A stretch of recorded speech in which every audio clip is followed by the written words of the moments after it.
Hello and welcome to Inspire Synergy.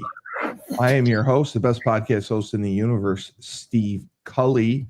I would like to thank our sponsors at Procyon Partners. They specialize in employee benefits, wealth management, and retirement planning. President Sean Rabinowitz is a proud supporter of our podcast network, and we love him greatly. Green Street Trust International, owned and operated by Renell Jump. They will save you money or get you a big fat return on your taxes. They specialize in tax plans for businesses large and small. To schedule your free strategic tax planning session today, go to www.greenstreettrust.com. Pete Finch and the Finch Law Firm is out of Bridgeport, Connecticut.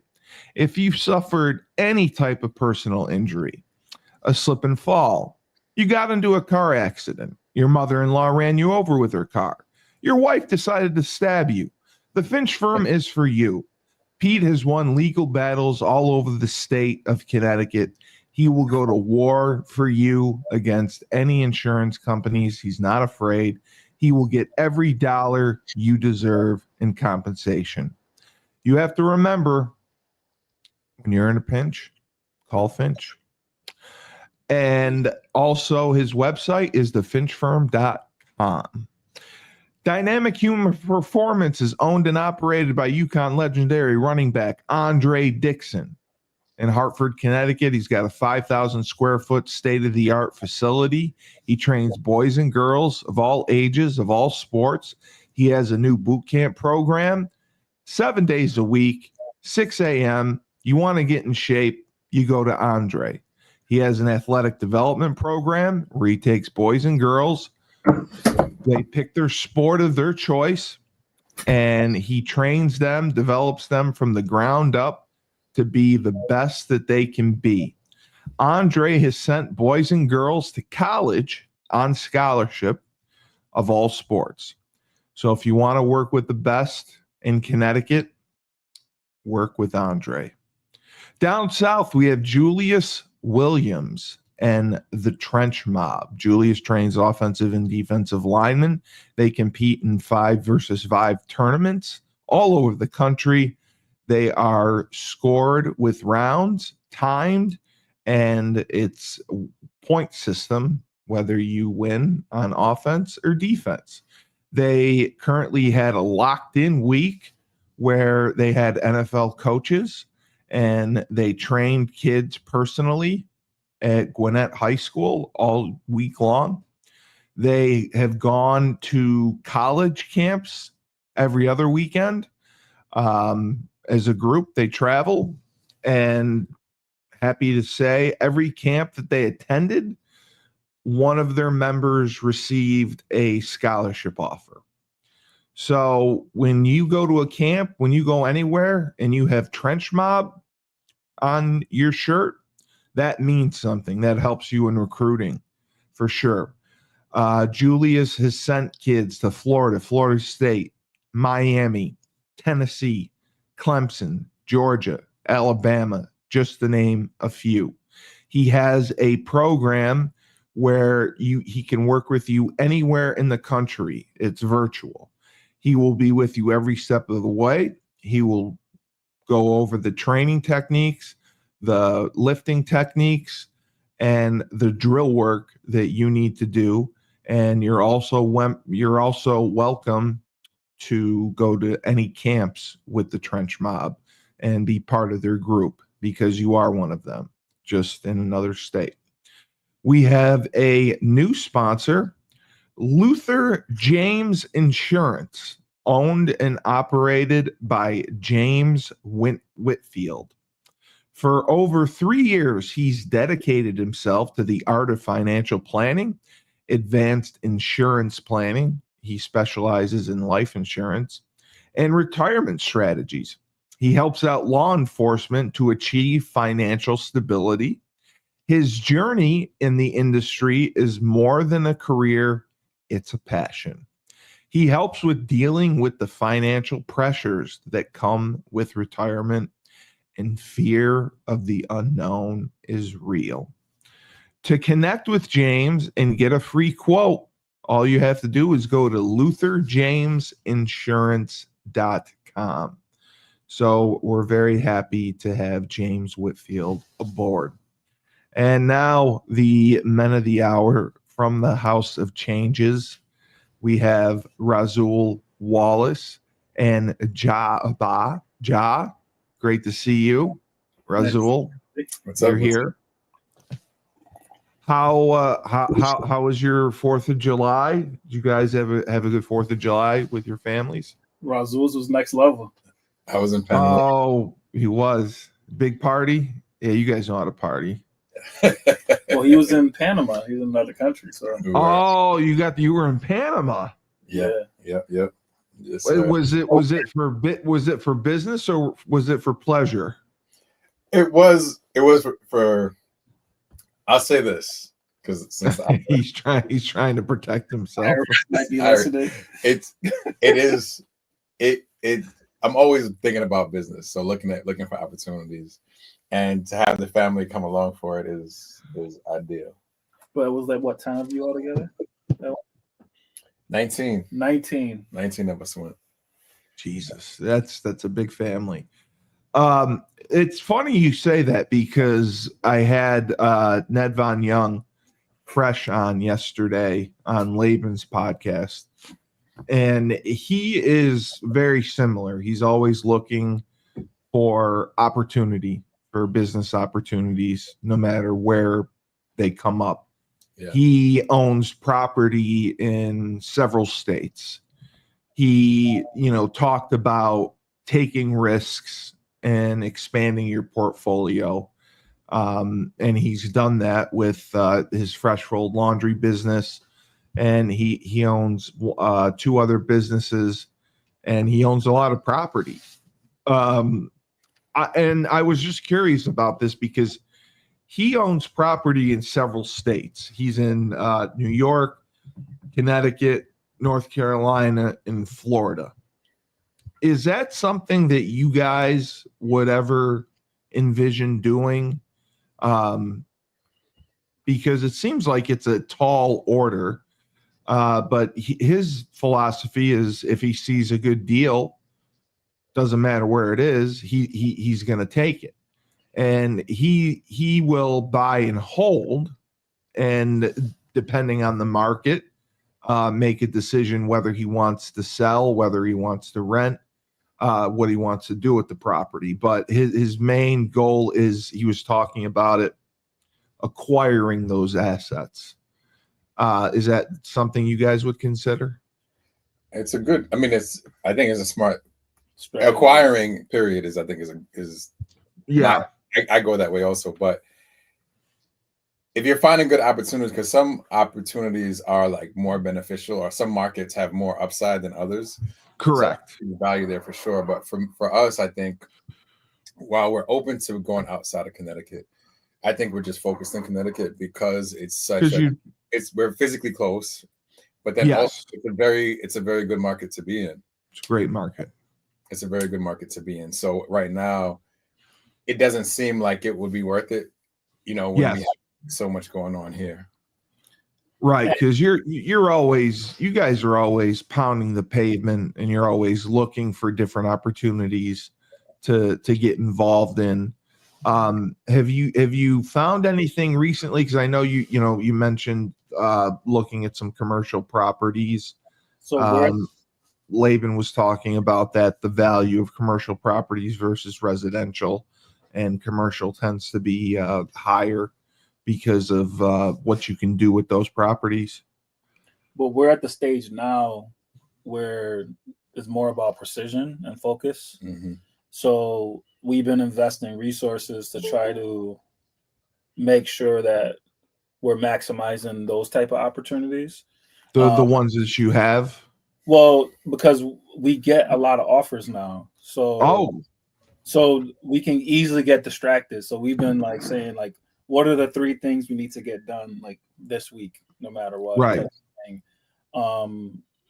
So it's more so saying we're at the point now where we're saying we haven't been able to invest time in like some software that we invested in order to, you know, find the actual like type of assets that match our long-term vision. So it's more so like we're more so saying what can we take off our plate so we can make sure we have the time to focus on the things that match our long-term vision. You know, it's funny you say that. My friend, he sold commercial real estate in Boston. He developed a software for commercial real estate companies that he now sells that is really effective and helps out businesses like yourself. And I was just thinking maybe I could put you in contact with him and see if that software is for you. That'd be great. That'd be wonderful. Do you know what it's called? I will ask him what it's called. Yeah. Do you think it's a CRM? Yes. Yeah, because it's a big deal because he stopped selling real estate altogether and he's all in on this software. That definitely worth. That's something we're actually looking into. So definitely worth. That's what. Oh, good. I see. I didn't even know how that worked. Well, we have some. It's just the idea, and all the software proposes that they have very good bookkeeping capacity, but that's that, you know, at least from my perspective, one of the if we can find a good property management software that has like a very proficient bookkeeping aspect, I would love to talk to him because if he has AI linked to it already, he does. Yes, he does. It and he really has the experience with some of the stuff that we're doing. It's worth the it's something that we actively been like. We had a meeting scheduled yesterday with some of that stuff, and then Razul had a meeting with a different investor that's using a very unique CRM system also. So something that we actually had a couple conversations yesterday in reference to software to really help us be more efficient. So we're spending the time on the things that really match how we want to grow the business and move it forward and make a difference in our communities. Okay. I am texting Razul his number right now. So you have it and you can give him a call.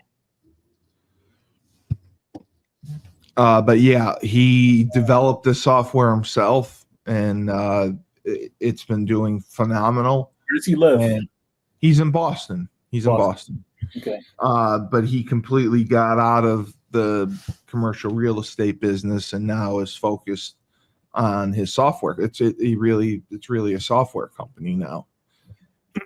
But it's been doing phenomenal, and I think it does all the things that you guys are looking for. So what would you say the house of changes right now? How has everything been going at the house? It's been going. It's very up and down. You know, like yeah, that's normal. That's normal. It's a roller coaster.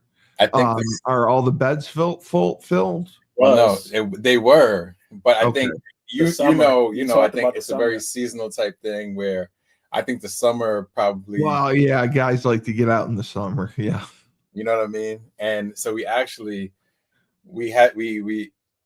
evicted one guy. So I'm going to be very frank with you on everything, right? Well, Laban talks about evictions all the time. He evicted someone yesterday too, and he talked about it, and he was happy to talk about it. So, right. Well, with what we're doing, for me, I feel really bad when we have to. You know what I'm saying? Well, it's a business too. I mean, I know you're a nonprofit, but I mean, you're not a soup kitchen.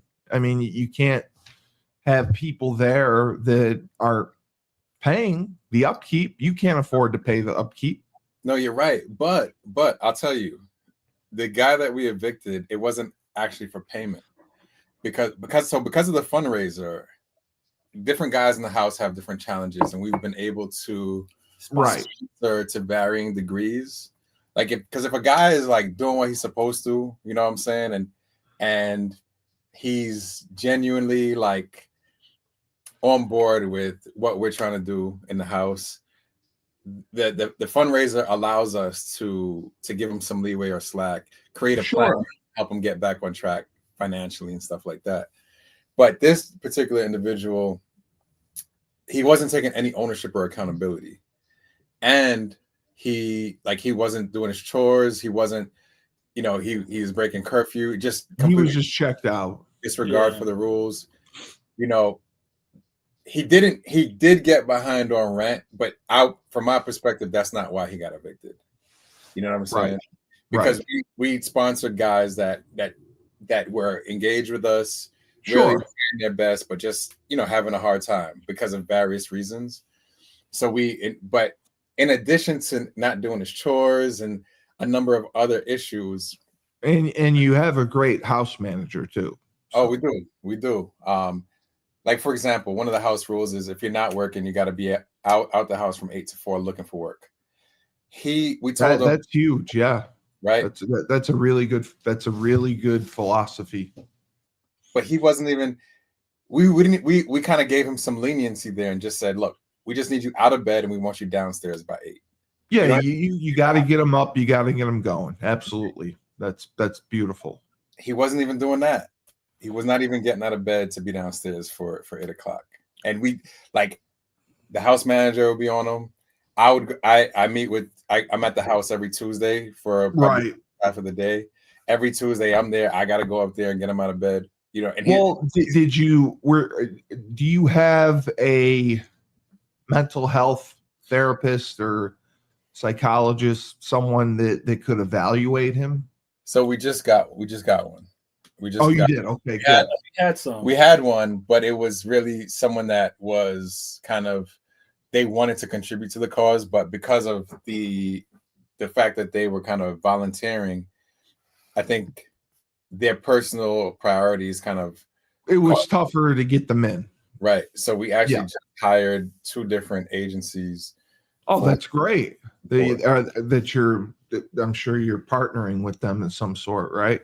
Yes. Yep. That's great. So were you able to get him checked out by mental health, or it wasn't at that time that you had them on board yet? We didn't have them on board yet. Okay. We didn't have them on board yet. And for us, I think it was really deep seated. Because when he came into the house, we knew, he said he hadn't looked for work since the 90s. He's in his 50s. And he's able-bodied, obviously. But, no, so he has a physical limitation, right? Oh, okay.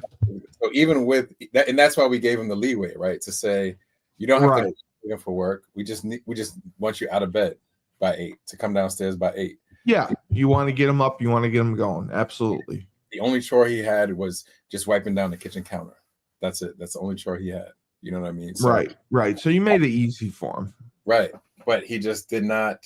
And then whenever we tried to address anything with him, he's like, y'all are, he would say, y'all are being nitpicky. He was defensive, obviously. Yeah. So it just wasn't a good fit for the overall culture. How long did this go on for? Not like 3 months. But the issue, but the actual issue didn't linger. I think from day one, there was a growth aspect, right? So that was like trying to get him signed up. But when he missed the payment and we had 2 incidents, I think it was all wrapped up within 3 weeks. Right. I think within 3 weeks we ripped off the Band-Aid. He also tested positive. We've talked about. He was the one that tested positive. Okay. Now with the other guys that we lost, they checked themselves out basically. But it was done with a lot of respect, in my opinion. Mm-hmm. Well, they were grateful for what you did, and they had to check out. Yeah. Right. I think because we handled it very, like, once we made the decision on that resident, we handled it very swiftly.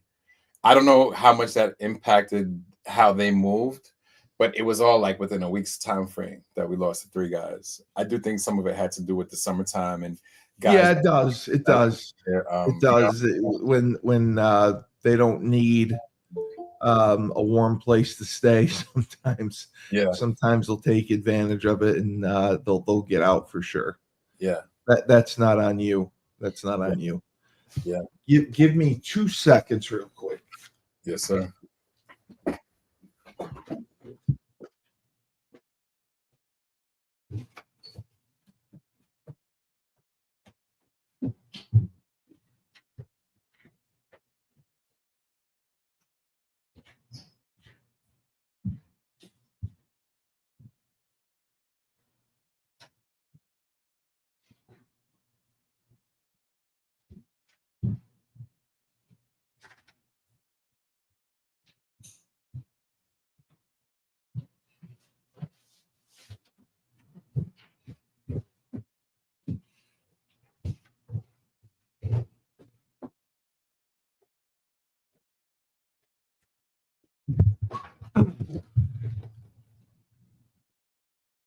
All right. So, how many people are currently at the house? We have 5 now, and we're doing an intake for the 6th possible bed to be full. Are you working with any of the detoxes that I talked to you guys about? Because that's something that could really benefit you. No, you're right. Because you're always looking to place people, and they always struggle with that. Yeah, we can add them to our list. No, we haven't had issues getting inquiries with getting people in. Like people like interested. Like every time we have a space open, it was filled with it. We haven't had to wait a long time to fill the space. Oh, beautiful. But why not? You're at 5 now. Yeah. So we learned the season of the summertime. Yeah, it's different. It's different. But the 5 people we had the first 4 people that we brought into the house, I think are still there. Right? The first 4. Hold on.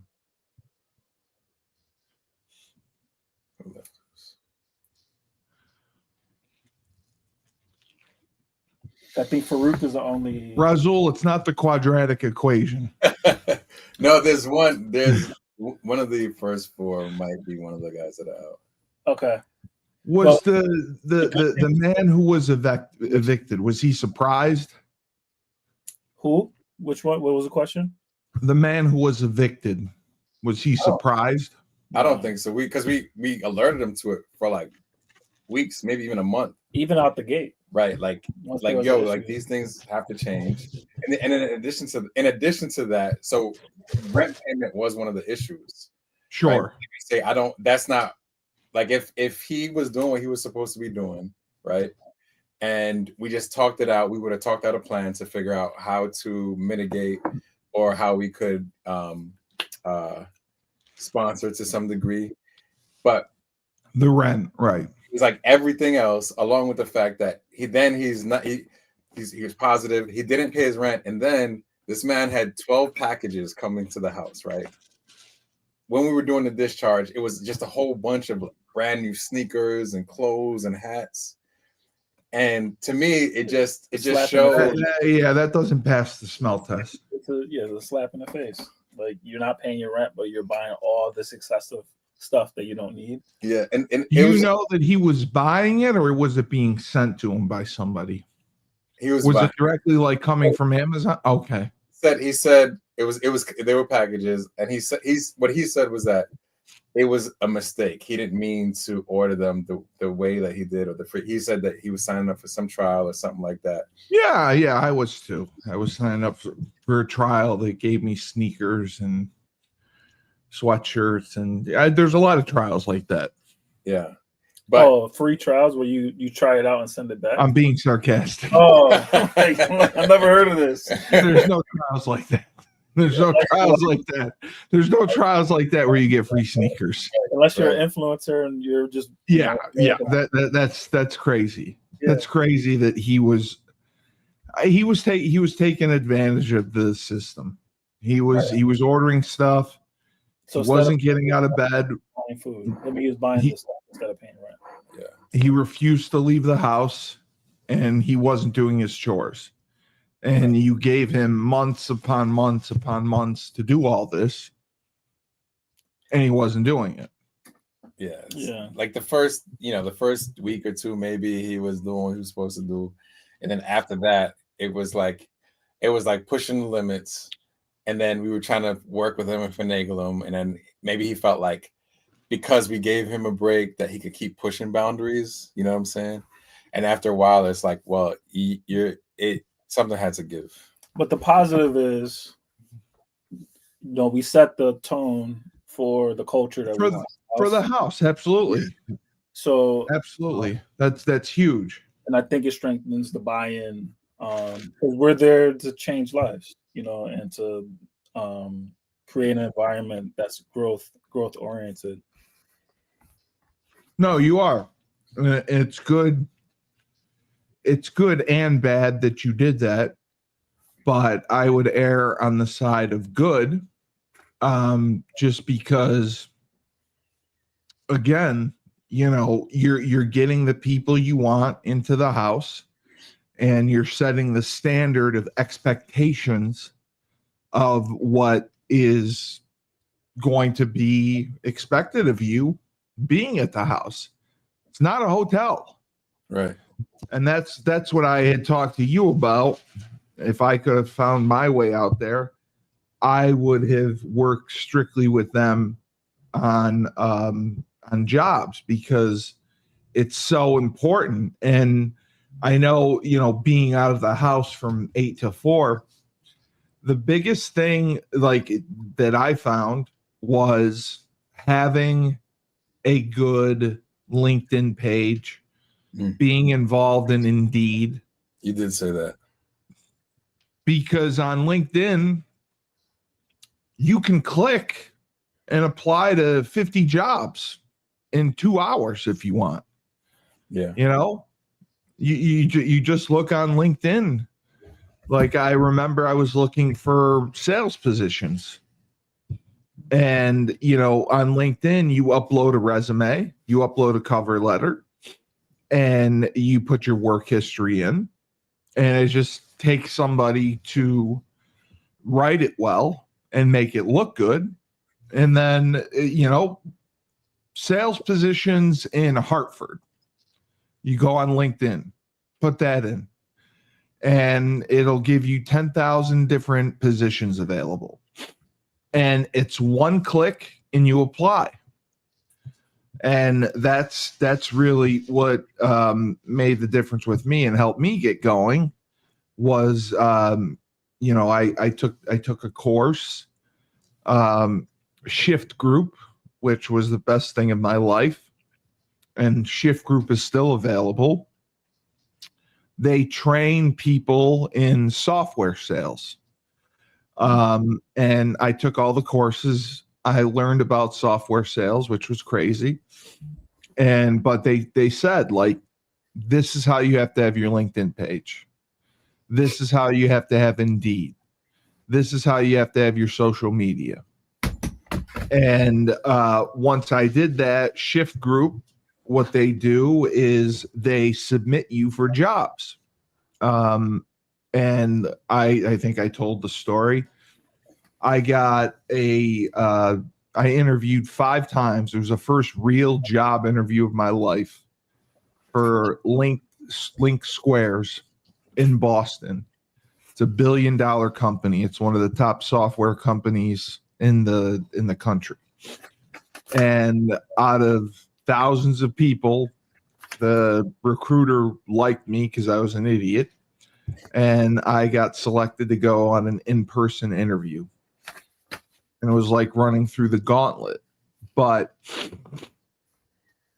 it taught me how to interview. I had interviewed previously. I never asked questions. They tell you the questions to ask. What are you looking for in a good salesman? What qualities do I have that match what you're looking for? And then at the end, they always told me this. So am I going to be taking the next step? What will prevent me from taking the next step? And you put it on them. And they're shocked that you ask those type of questions. Mm.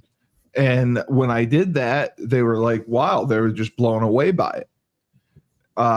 Because like I said, every other time I interviewed, I never asked questions. I just said, yep, I want the job. Yep, bye.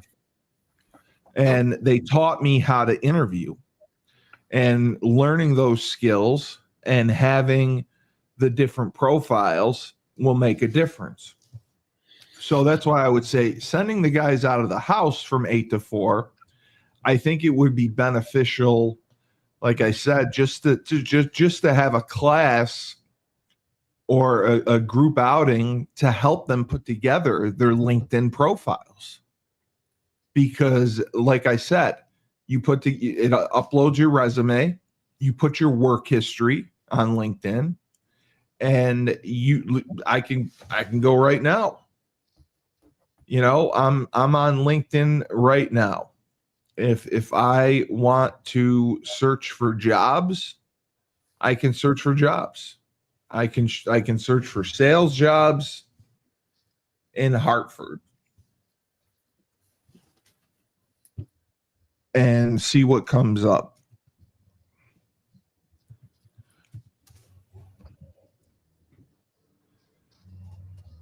So I mean, there's a million jobs available. So it just depends, like, you know, what they're interested in. There's a field sales representative job. There's an insurance agent job. There's a sales representative job for a spine pain portfolio place. Sales representative for Cisco. Neuroscience sales specialist. Commercial line sales executive. Hartford insurance sales, territory. I mean, there's all these things. There's account manager. Now, you may have guys that are not that qualified for those positions, but whatever they are qualified for, it's one click and you can apply. So and you can find something they can start building up the skill set. Yeah, and you said like they do, you know, you have guys that work in grocery stores. You have guys that do construction or landscaping, correct? Mm-hmm. Yep. So those are jobs that they can go on LinkedIn. I mean, if someone has grocery store experience, they can do just about anything, and they can work in management.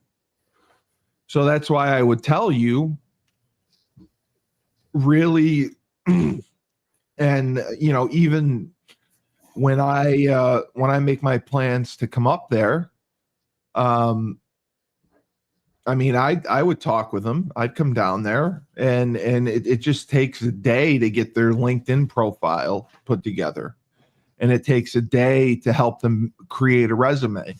Because how many guys in the house would you say have a resume? I'm not sure. Marcus definitely does. Marcus does. I know we had the original person that was helping with case management. She helped a few of the guys create some. Yes. Yeah. You had case management. You had social workers. So they did have guys. They do have resumes. I don't know exactly how many they created. And right. So I don't know. Well, that's something easy that I could easily help you with. Dorina is coming here. Afterwards, I could come down when I come back to Connecticut for my final interview. I could come down and see the house and try to help the guys out with it. Because I have the template for the resume that they can use. And then all it is about loading it up to LinkedIn. And then, you know, instead of having them out of the house from 8 to 4, you can have them job search from 8 to 4. And it's just a click on your computer. And then I would make it mandatory once that is set in place. You have your resume, you have your LinkedIn. Now I want you to schedule 3 to 5 interviews a week. That would be the next step. And I don't think that's excessive. No, that sounds like a really good plan. It's just because you're going to be you literally can apply if you want for 100 jobs a fucking day. Yeah. So that's what I would do. But when I get out there, I'd love to help out with that. If I could drive, I'd be out there. I'd be out there and living by there, or I'd live in the house if I could. Yeah. So you currently do have space in the house. We currently have space in the house. Yeah, we got 3 beds. Yeah. Okay. So if I were able to come and do that stuff, what do you think you would charge for rent? You probably wouldn't be in the house. Well, I guess that would be the question, right? Because he mentioned that I could live in the house if I paid. You could, but I mean, I don't know if you'd want to share a room with the guy. You know what I mean? I did it before. If I'm doing it for a good cause. We have other Airbnbs, Kelly. Yeah, but I think like if I'm thinking about like reasonability and affordability, right, and considering your time and the effort that you're putting in, we could probably figure out some type of arrangement. And you could stay in a bed, right? And maybe if it's for a short time, especially since you're contributing significantly to the house, you know, if it was a short time frame where you're helping to set those things up, since we have the beds available right now. If it's anything that's like 1,500 and below, I could probably do. So if you had something like that, even if it was just a room, I would do it. Okay. And if it's close enough to the house where I wouldn't need a car, I would do it.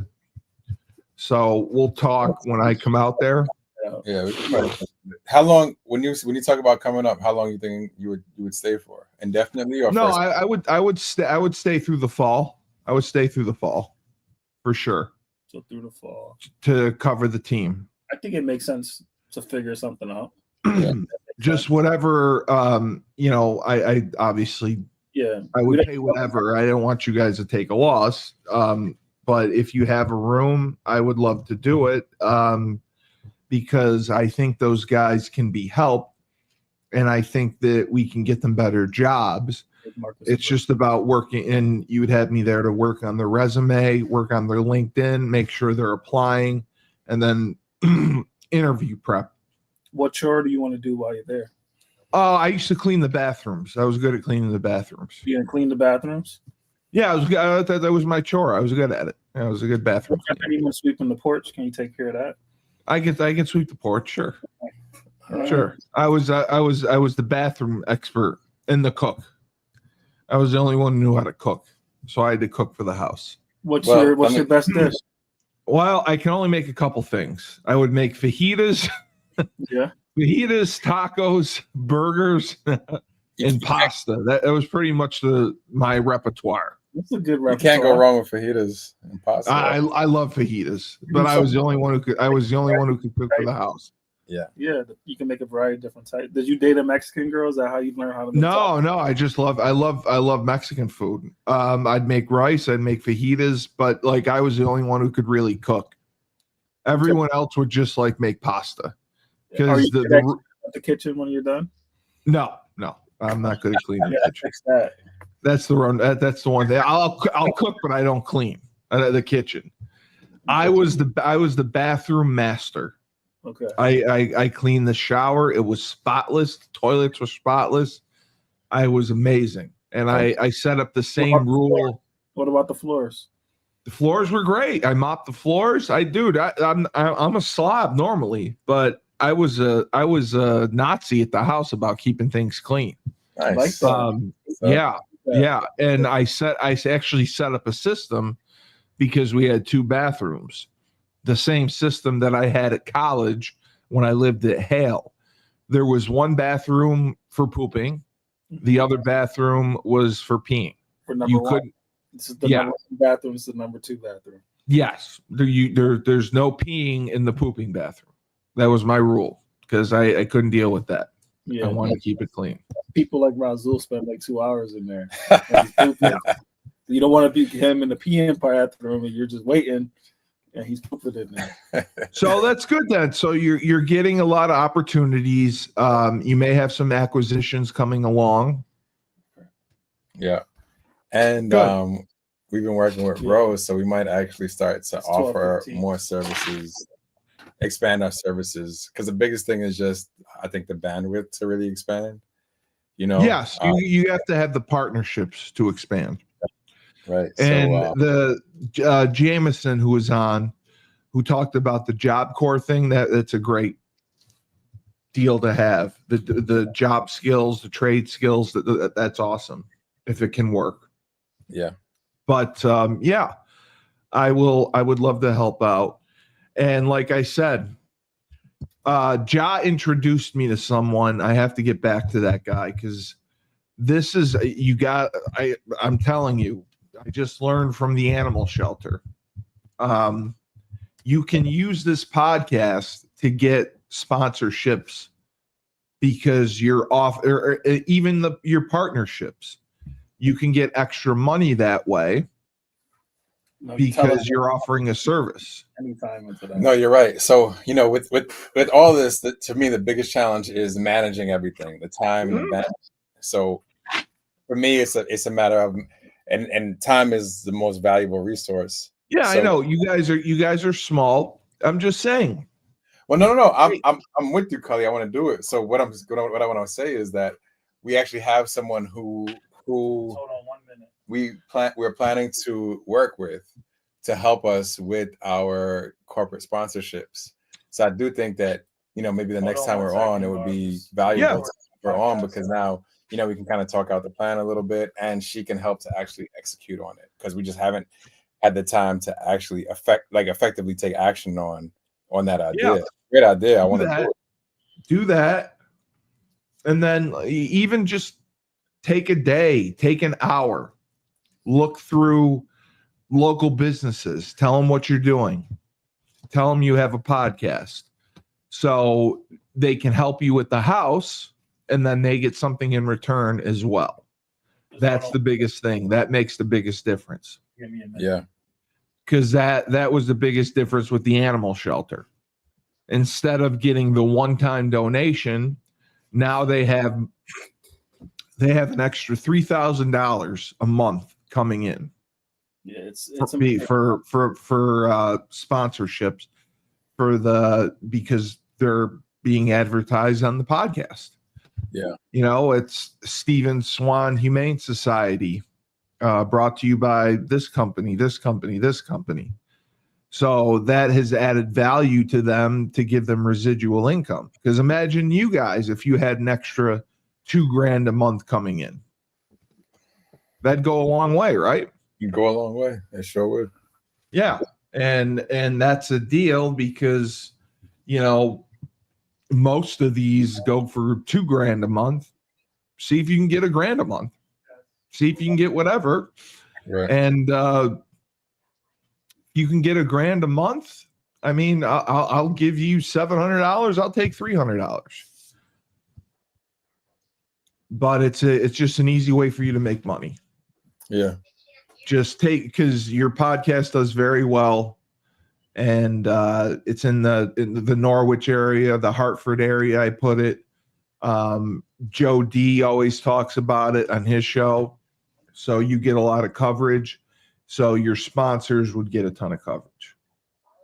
No, I think it makes sense. So the next show, I'm gonna see if I can get Ashley on here. All right. And I texted you Matt's number, my friend Matt. Give him a call about the software. He'll get you hooked up. See if it works for you, because I think it does. Okay. All right. I'm glad we got to talk. I will let you know the next time I come up there.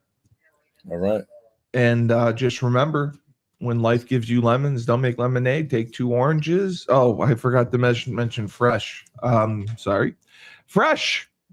Ned Von Young, Fresh Fold Laundry Company in Chapel Hill, North Carolina. They're a high-end laundry service. They now offer a pickup service.